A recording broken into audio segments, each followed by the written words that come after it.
नमस्कार दोस्तों, जस्ट अभी अभी कुछ देर पहले बाजार से एक से बढ़कर एक बड़ी और सारी लेटेस्ट अपडेट सामने आ रही है। चाहे फिर वो सीडीएसएल से जुड़ी कोई बड़ी खबर हो, NSDL, Infosys, Vedanta, Adani power, angel one या एचएएल, हिंदुस्तान एरोनॉटिक्स, हर एक बड़ी बड़ी कंपनी की तरफ से काफी बड़ी और एकदम धमाकेदार खबर सामने आ रही है। इसी के साथ एएसएम लिस्ट को भी कवर कर लेंगे। कौन सी ऐसी कंपनीज हैं जो कि कल ट्यूसडे के दिन एएसएम लिस्ट के अंदर आएंगी और कौन सी ऐसी कंपनीज है जिनको एएसएम से बाहर निकाला जाएगा। सबसे पहली और सबसे बड़ी खबर आ रही है एम्बर एंटरप्राइजेस की तरफ से। एम्बर एंटरप्राइजेस का शेयर आज 3% करेक्ट हुआ। इसके पीछे का रीजन क्या था? बेसिकली एम्बर एंटरप्राइजेस जो है यहाँ पे एक स्ट्रेटेजिक फंड रेजिंग करने जा रही है और कंपनी जो है 1200 करोड़ रुपए उठाने जा रही है फंड रेजिंग के राउंड में। अब ये तो एक अच्छी बात है, कंपनी के अंदर पैसा आ रहा है, उसके बावजूद शेयर में गिरावट क्यों हुई? क्योंकि ये जो 1200 करोड़ रुपए उठाया जा रहा है ना, ये कम वैल्यूएशन पे उठाया जा रहा है। फॉर एग्जांपल दे रहा हूं, कंपनी की अभी मार्केट कैप है मान लेते हैं 2000 करोड़ रुपए, तो ये जो फंड है ना 1500 करोड़ की वैल्यूएशन या 1700 करोड़ की वैल्यूएशन पे उठाया जा रहा है। इतना डिफरेंस आ रहा है, इसी वजह से शेयर होल्डर्स यहाँ पे थोड़ा सा नाराज हैं और वही नाराजगी हमें शेयर प्राइस के अंदर देखने को मिल रही है। एम्बर एंटरप्राइजेस पे नजर बनाई जा सकती है बिकॉज बाउंस बैक भी काफी जल्द यहाँ पे आ सकता है। बाकी अगली खबर की तरफ बढ़े तो ये खबर आ रही है एनएसडीएल की तरफ से। नेशनल सिक्योरिटीज डिपॉजिटरी लिमिटेड का जो शेयर है आज 4% हमें भागता देखने को मिला। इसके पीछे का कारण ये था कि कंपनी के जो टोटल इन्वेस्टर्स के जो डीमैट अकाउंट्स हैं उनका डेटा सामने आया है। यहाँ पे टोटल कुल मिला के 4 करोड़ 14 लाख डीमैट अकाउंट से ज्यादा जो है एनएसडीएल के पास में आ चुके हैं। यहाँ पे 55,000 से ज्यादा सर्विस सेंटर्स हो चुके हैं इनके, मतलब जो भी ऑफलाइन होते हैं। एंड टोटल अगर मैं कस्टडी वैल्यू की बात करूं, मतलब एनएसडीएल जितना फंड अपने कस्टडी में रखा हुआ है वो है तकरीबन 500 लाख करोड़ के आसपास, जो कि यूएस डॉलर्स में अगर हम बात करें 5663 बिलियन डॉलर्स बनता है। और ये एज पर 31 अगस्त का डेटा है, मतलब 31 अगस्त को जो महीना एंड हुआ है पूरा डेटा एकदम फ्रेश है। अब यहाँ पे अगर एनएसडीएल की बात करिए तो सीडीएसएल को कैसे हम पीछे छोड़ सकते हैं? देखिए सीडीएसएल की जो टोटल इन्वेस्टर्स अकाउंट है एक्सक्लूडिंग क्लोज्ड अकाउंट्स, मतलब जो बंद हो गए अकाउंट उनको बाहर कर दिया है। जो एक्टिव अकाउंट्स है वो है यहाँ पे 16 करोड़ 31 लाख 73 हजार से ज्यादा एज ऑफ 31 अगस्त। तो सीडीएसएल के भी अकाउंट्स बढ़ रहे हैं लेकिन एनएसडीएल के एक अलग ही तेजी से बढ़ रहे हैं। तो एनएसडीएल पे थोड़ी नजर अपनी बना के रखना, क्योंकि शॉर्ट टर्म एक्सपेक्टेशंस यहाँ पे काफी बन रही हैं। शेयर हो सकता है 1400 का लेवल जल्द ही हमें दिखा दे। अगली खबर आ रही है वेदांता की तरफ से। वेदांता के शेयर्स में आज 3% की गिरावट हमें देखने को मिली। कारण ये था कि जेएएल करके एक कंपनी है जिसका वेदांता यहाँ पे एक्विजिशन करने वाला था। बेसिकली जेएएल जो कंपनी है ये इंसॉल्वेंसी प्रोसेस में चली गई थी, कंपनी ऑलमोस्ट बैंकरप्ट हो गई थी। तो जो इसके क्रेडिटर्स थे जिन्होंने लोन देके रखा था उन्होंने डिसाइड करा जेएएल को बेच देते हैं।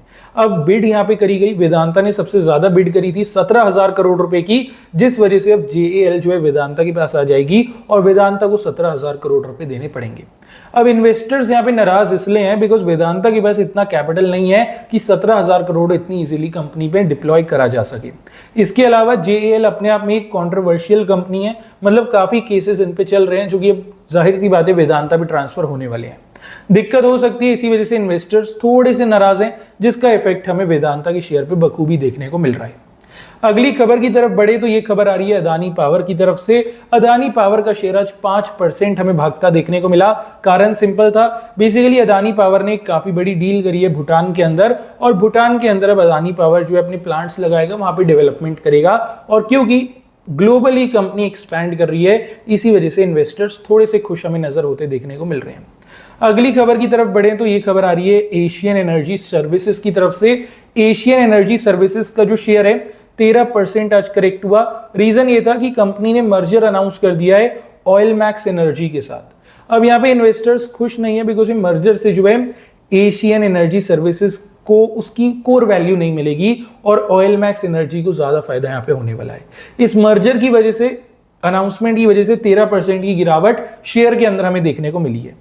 अगली खबर की तरफ बढ़े तो ये खबर आ रही है उज्जीवन स्मॉल फाइनेंस बैंक की तरफ से। देखिए उज्जीवन स्मॉल फाइनेंस बैंक जो है टारगेट करके चल रहा है कि फाइनेंशियल ईयर 2030 तक इनकी जो टोटल लोन बुक होगी वो 1 ट्रिलियन रुपीस की हो जाएगी। $1 ट्रिलियन नहीं, $1 ट्रिलियन रुपीस। ठीक है, बड़ा नंबर है। फाइनेंशियल ईयर 2030 तक कंपनी एक्सपेक्ट कर रही है, जिस वजह से शेयर जो है आज 3% में भागता भी देखने को मिला था। Ujjivan small finance bank definitely एक उभरता बैंक है और आने वाले टाइम में स्मॉल फाइनेंस वाला टैग भी हट जाएगा। प्रॉपर एक बड़े बैंक की तरह एक कंपनी या एक बैंक ऑपरेट कर सकता है। उज्जीवन स्मॉल फाइनेंस बैंक की शेयर पे नजर थोड़ी बना के रखना।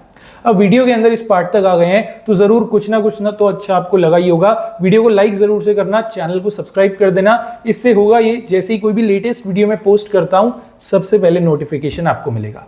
और इतना तो आप जानते ही हैं, बाजार की लेटेस्ट खबर जिसके पास है, मार्केट में डोमिनेंस भी सर उसी का है। तो सब्सक्राइब करना मत भूलना। अगली खबर की तरफ हम बढ़ते हैं। ये आ रही है स्विगी की तरफ से। स्विगी के शेयर्स आज 5% ऊपर रहे। रीजन यही था, अभी रिसेंटली स्विगी ने अपनी प्लेटफॉर्म फीस बढ़ाई है, जिससे कंपनी को जो प्रॉफिट्स हैं वो थोड़े इंक्रीज होते देखने को मिलेंगे। और नोमूरा जो कि एक काफी बड़ा ब्रोकरेज हाउस है, इन्होंने स्विगी के शेयर्स पे 25% का एक अपसाइड पोटेंशियल भी रिकमेंड कर दिया है। तो स्विगी के शेयर्स पे थोड़ी नजर आप बना के रखना। अगली खबर आ रही है एंजल वन की तरफ से। बेसिकली एंजल वन के ऊपर काफी अच्छे आउटलुक आ रहे हैं बड़े बड़े ब्रोकर्स की तरफ से, और यहाँ पे एक बड़ा नाम आ रहा है जेएम फाइनेंशियल का। जेएम फाइनेंशियल ने जो है एंजल वन के शेयर पे पॉजिटिव आउटलुक देते हुए 2700 रुपए का एक अपर लेवल सेट करा है। अभी अगर मैं एंजल वन का शेयर ओपन कर ही लूं अपने सामने, I guess share is trading around 2350 rupees के आसपास चल रहा है। यहां से 2700 का एक अपर लेवल एक्सपेक्ट करा जा रहा है जेएम फाइनेंशियल्स द्वारा।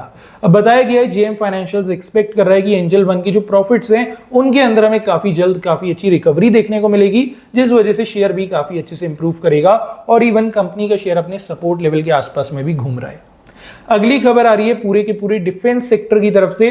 बेसिकली आज बाजार की सेकेंड हाफ में गवर्नमेंट की तरफ से एक काफी बड़ा अपडेट आया कि गवर्नमेंट जो है 15 साल का डिफेंस रोड मैप यहाँ पे तैयार कर रही है, जिसकी वजह से जो बड़ी बड़ी डिफेंस कंपनीज हैं उनको नए नए ऑर्डर्स और नए नए कॉन्ट्रैक्ट्स यहाँ पे मिल सकते हैं। मेन बड़ा नाम यहाँ पे HAL हिंदुस्तान एरोनॉटिक्स और कोचीन शिपयार्ड का आ रहा है। बाकी डिफेंस सेक्टर के शेयर्स भी थोड़ा फोकस में रहेंगे।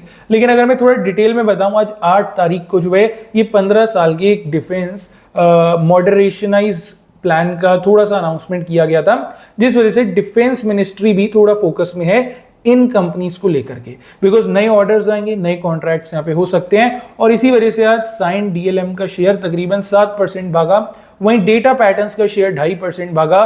कोचीन शिपयार्ड और हिंदुस्तान एरोनॉटिक्स भी फोकस में थे, तकरीबन 1 से 1.5% की तेजी हमें यहां भी देखने को मिली। इसके अलावा अगर आप देखेंगे तो भारत इलेक्ट्रॉनिक्स का शेयर भी तकरीबन पॉजिटिव ही क्लोज हुआ।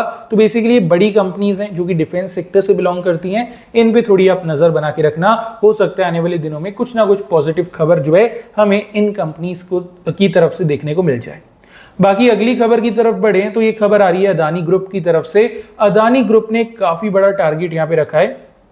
अदानी ग्रुप एक्सपेक्ट कर रहा है कि फाइनेंशियल ईयर 2032 तक ये लगभग $60 बिलियन का इन्वेस्टमेंट कर चुके होंगे पावर सेक्टर और रेन्यूएबल एनर्जी सेक्टर के अंदर। रेन्यूएबल एनर्जी और पावर ही फ्यूचर है, सभी को पता है। और अदानी ग्रुप $60 बिलियन का टोटल इन्वेस्टमेंट फाइनेंशियल ईयर 2032 तक यहाँ पे करने वाला है। तो लॉन्ग विजन अगर आप देखते हैं अदानी ग्रुप का काफी स्ट्रॉन्ग नजर आता है। मेन 2 कंपनीज है इनकी, एक तो है अदानी एंटरप्राइजेस, दूसरी है अदानी पोर्ट्स। इन दोनों पे थोड़ी नजर आप बना के रखना। अगली खबर आ रही है इन्फोसिस की तरफ से। देखिए इन्फोसिस की तरफ से जो खबर आ रही है ना, ये बाजार क्लोज होने के बाद आई थी। इन्फोसिस ने एक PDF सबमिट करी है स्टॉक एक्सचेंजेस पे, जहां पे बताया गया है कि इन्फोसिस जो है 11 सितंबर को एक बोर्ड मीटिंग कंडक्ट करने वाली है बायबैक को लेके।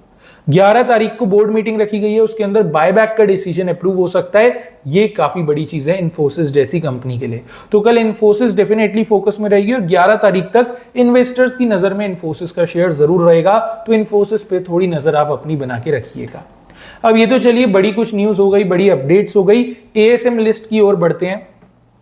सबसे पहले कुछ ऐसी कंपनीज आपको बता देता हूं जिनको शॉर्ट टर्म के ASM के अंदर डाला गया है। ASM मतलब एडिशनल सर्वेलेंस मेजर। ऐसी कंपनीज के शेयर्स जिनको यहाँ पे डाला गया है उनके अंदर कहीं ना कहीं हमें वीकनेस देखने को मिलती है। शेयर्स के अंदर वॉल्यूम्स कम हो जाते हैं, बिकॉज कोई ना कोई अगर उल्टी सीधी गतिविधियां हो रही होती हैं, कुछ गलत एक्टिविटीज होती हैं ऑपरेटिंग को लेकर के, उस वजह से इन शेयर्स को थोड़ा ASM में डाला जाता है। शेयर्स में प्रेशर पूरा रहता है। पहला नाम यहाँ पे आ रहा है अपर्मिया इंजीनियरिंग का, दूसरी कंपनी है कंट्री कॉन्डोज लिमिटेड, फिर है E2E नेटवर्क लिमिटेड, फिर है हेमिस्फीयर प्रॉपर्टीज, उसके बाद नाम यहाँ पे आ रहा है JITF इंफ्रा लॉजिस्टिक्स, उसके बाद आता है क्रॉस लिमिटेड, फिर है लक्ष्मी इंडिया फाइनेंस, उसके बाद है MIC इलेक्ट्रॉनिक्स, और ये लिस्ट आगे और भी लंबी है। वन मोबिक्विक सिस्टम्स लिमिटेड का भी नाम है यहाँ पे, माय मुद्रा फिनकॉर्प का नाम है यहाँ पे, net web technologies, PVP ventures और सुराना टेलीकॉम एंड पावर का नाम है। दो बड़ी कंपनीज वन मोबिक्विक सिस्टम्स और नेट वेब टेक्नोलॉजीज, ये शेयर्स पिछले बीते कुछ दिनों में काफी ज्यादा भागे हैं, तो इनको ASM में डाला गया है, इनके सर्किट्स लिमिट को कम करा गया है और कहीं ना कहीं एडिशनल सर्वेलेंस मेजर यहाँ पे रखा जाएगा। तो इन शेयर्स पे थोड़ा बहुत प्रेशर हमें देखने को मिल सकता है, इस चीज का ध्यान रखना। अच्छा, अब एक ऐसा शेयर है जिनको शॉर्ट टर्म के ASM से बाहर करा गया है और ESM फ्रेमवर्क में इसे डाला जाएगा। इस कंपनी का नाम है रेडीमिक्स कंस्ट्रक्शन मशीनरी। इस कंपनी के शेयर पे थोड़ी सी नजर आप बना के रखना। बाकी जितने भी शेयर्स हो गए सभी को वॉच लिस्ट में ऐड कर लेना, जिनकी तरफ से कुछ बड़ी न्यूज आ रही है या जिनके अंदर ASM एक्टिविटी हुई है, इन शेयर्स पे थोड़ी नजर रखना, कल के सेशन में हो सकता है आपके काम में आ जाए। बाकी देखिए, वीडियो अच्छा लगा हो तो लाइक जरूर से कर देना, चैनल को सब्सक्राइब भी कर देना, बिकॉज ऐसे वीडियोस मैं आप लोगों के लिए डेली बेसिस पे लेकर के आता रहता हूँ। चलिए अब मिलते हैं डायरेक्टली कल के वीडियो के अंदर।